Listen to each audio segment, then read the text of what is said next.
Everyone, okay, so I was doing some training with one of my clients over the last few weeks about the sales process, and I thought that what I'll probably do is for this week's 10-minute tactic is to share this with yourself. I think it's something that can really help you. So I'm going to flip the screen, show you exactly what it looks like. Again, like always, I'm not going to stop, start, and say hi all the way through. So hi right now. Do put a comment below. Let me know that you're here.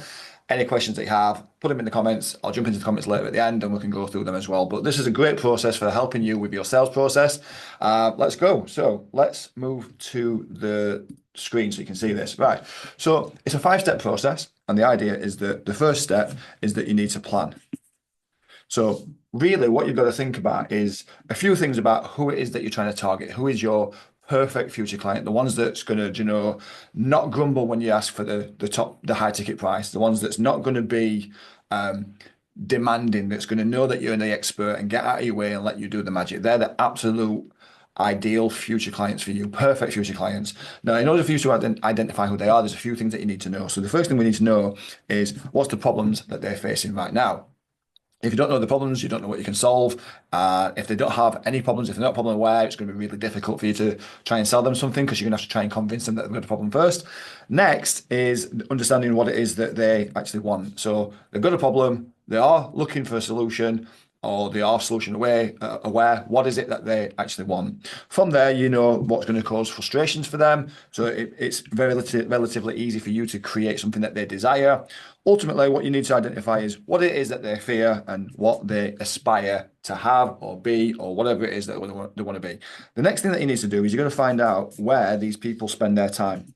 Where are these people? That's a flag, by the way. So where are these people? And one of the easiest ways to find people is in groups. There's a group for literally everything. You go onto Facebook, and there's a group for literally everything. You could have a group for second-hand socks, and I guarantee there's a group for that. Go and look, by the way. But you could do two things. So you could either create your own group and start inviting people in there and start giving away information like what we do in these 10-minute tactics, or you're going to find somebody else who's already got a group already, so others. And this is not about you jumping into their group and spamming it. It's about you jumping in there and helping to raise your profile to become authority by helping people in that group as well. Great way of doing things like this. The other thing that we really look at is making sure that your offer is super clear, because a lot of the time, if you're trying to be everything to everyone, you'll end up being no one to no one. So you've got to get really clear on what it is that you're offering. You don't want 15 different offers and 15 different services for 15 different audiences. It's just going to get confusing for you and for your audience. So you want to get crystal clear on just one really well-priced offer that's going to help you make some really good profit and really help them clients as well. So what we look at is really one person who's got one problem and you're going to make them one promise to help. That's ultimately what we're trying to look to do in the first stages, which is the plan stage. The next stage is then go over here, which is the prospecting. So you've got to go and find these people. So the second stage is to prospect. Now, what you tend to find is that 50% of the people that you will try to build an audience with will never buy from you. They'll never buy from anybody. They're just the definition of tire kickers. So they never buy from you or anybody else. And that's totally cool as well. What we also know is that there's around 35% who will buy, but it could be, a couple of years. So you've got maybe 2 years or so before somebody like that is ready to buy. What you're looking for is the 15% who's ready to buy now. So when you approach it in this mindset, you know that not everybody's going to be buying from you. You're only looking for the ones that's ready to buy now. These are people that are both problem aware, solution aware, and ultimately open to you helping them. That's got to be the paramount thing. From there, we're going to look for some sales triggers.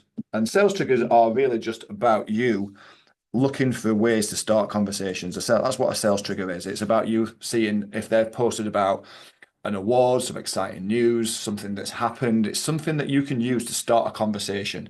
And ultimately, that's what we're going to look to try and do is get conversations started. That's all what sales really is about. It's not about you trying to force product down the throat. It's about you understanding them, knowing the problems, as we just mentioned, knowing what they want, knowing the frustrations, knowing the fears, knowing what they desire, knowing all the aspirations that they have. The better you understand this, everything else here is going to be so much easier for you as well. So you need these sales triggers to start these conversations. From that, then you want to have a sales cadence. And a sales cadence really is just multiple touch points. It's a way that you can use email, phone calls, text messages, videos, social media. It's having a multi-touch, multi-platform methods of being able to communicate with somebody so that you are really pulling out these 15% of people that are ready to buy. The next thing then is to have what we call everyday essentials. EE, everyday essentials. And these are things that you need to be looking at doing every single day. This is connecting with at least 20 of your ideal customers, your perfect future clients. Connect with 20 a day. If you're not connecting with them, you're hoping that they're going to find you, and hope's a terrible strategy. Next is you're going to do 10 comments on the day. So as you start to get these connections and you start to get these people into your audience, you need to be commenting and showing up on their posts. So with the things that they share, the things that they post, engage with them, get into conversation with them in the feed. Next, move that into the chat, into DMs, into emails, into somewhere that you can take it out of the feed, out of the platform, into a chat, and start having at least 5 DM chats every single day. And ultimately, that's going to lead for you to be able to send an offer to help. We do this for an offer doc, which is, a few pages, well written, that really explains the problems that you solve, how you do it, what's the investment, what does it look like. And it's a really well written document that helps you to, in essence, do a lot of the selling for you. Next, we move over to the pitch.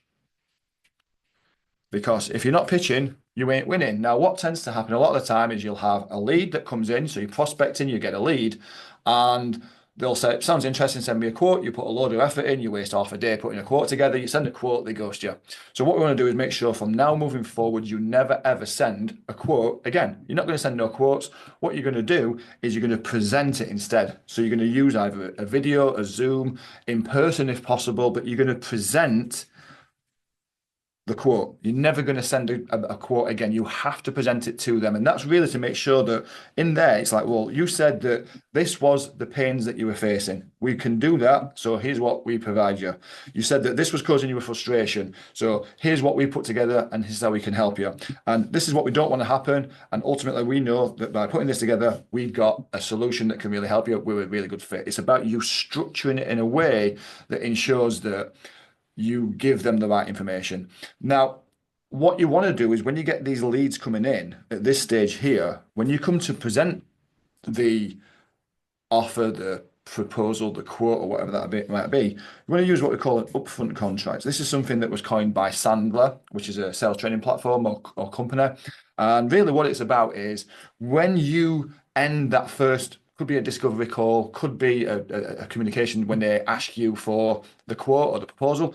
What you say is like, cool, no problems. Typically, just to let you know, what happens next is after we've gone through the pricing or the quote or the proposal, the next steps would be that and then you introduce your onboarding process.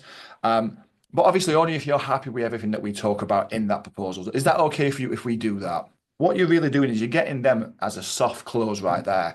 And so that when it comes to you presenting, if they don't agree to move forward, you've got a way to step back and ask them what's changed. And that's really when it comes into the close stage over here, but we'll come into that in a second. The next thing that you've got is your calendar. So you want to be able to send a calendar invite to them to make sure that it's locked in and it's in their diary. Now, there's a little thing that you will do 24 hours before the meeting. You want to go in, you want to edit this, and you want to put confirmed at the beginning or at the end of the title of the meeting. What this is going to do is going to send them a notification 24 hours before just to remind them that there's a meeting coming up and that they can't cancel it because it's showing as confirmed as well. So it's just a nice little way to make it stick. And then finally, when it comes to you putting the quote or the proposal together, what we want to do is we don't want to use what most people do. Most people will put at the front of the proposal or the quote, they'll say, this is a little bit about us. We've been in business for this amount of time. We've won these amount of awards. We've worked with these type of people. It's all bragging. It's completely a waste of time. You think it's important, and it is to you, but to the client, it's not. They don't care about that. What you need to do is you need a PSP method. So you start by saying, well, these are the problems that we talked about. This is the solution that we're going to present to you, and this is what good looks like. This is the payoff. This is the promised land. This is the promise that we talked about over here. And you can't see that over here. This is the promise that we talked about over this section here. So the PSP. So it's about you structuring it in a way that is designed for conversion, not just to make you look good. Looking good feels good, but don't pay no bills. Then we move across into the fourth, which is then about closing. You want to close the deal, you want to lock it in. Now, what tends to happen a lot of the time, you get questions at this stage. And really, a lot of people call questions objections, and really it's just an unanswered question. That's all what it is. It's basically saying that you've talked about this, this, and this. There's a few things that you've not answered, so I'll drop an objection in the way, and it's just an opportunity for you to really get back in and find out what it is in here that's not being solved, what's not being answered. And the best way to do that is to go back to that upfront contract, which is here. So you say, well, you know, we've gone through the price, we've gone through the proposal, we've gone through the quote, or whatever it is. On our last conversation, you said to us that if you were happy in everything that we talked about here, you'd be happy to move forward and start working together. I'm just a little curious as to what's changed, because obviously you're saying that you want to think about it, or whatever the objection is that they're giving you. So it's a really good example for you to be able to use this upfront contract in order for you to make sure that you're getting everything off the table, and getting complete clarity about how you move forward. The next thing then is that you want to then talk about your next steps. So this is really your onboarding. So it's like next steps. What happens is it's about preparing them. So we do this, step 1, we do this, step 2, we do this, step 3. It's about preparing them to move forward and really just get ready to start working with yourselves. Now, what tends to happen is if the deal at this stage is dead and it doesn't agree, they don't agree to go forward, a deal's not completely off the cards. It's never done completely. But what you want to do is you want to move it out of your pipeline and move it to a loss. Move it to loss. That does say loss, by the way. Move it to loss. Because you don't want it in your pipeline. It's going to screw your data. It's going to make your numbers look different and not true. So you're going to move it to loss. But what you want to then do is in around 6 to 9 weeks, you want to send them a simple 9-word email, which is basically exactly as it sounds. It's a 9-word email, and it says to them, you know, we spoke about whatever that proposal was. Are you still interested? That's just a really good example of it. You know, we spoke about this, about digital marketing, about SEO, about coaching, about training, whatever it is. And I know at the time we didn't move forward. Just wondering if anything's changed. Would you like to have another chat with us? And it's just a way to try and re-engage them and get them back to the top again so that you can start having a conversation. And then the final stage is what we call farm.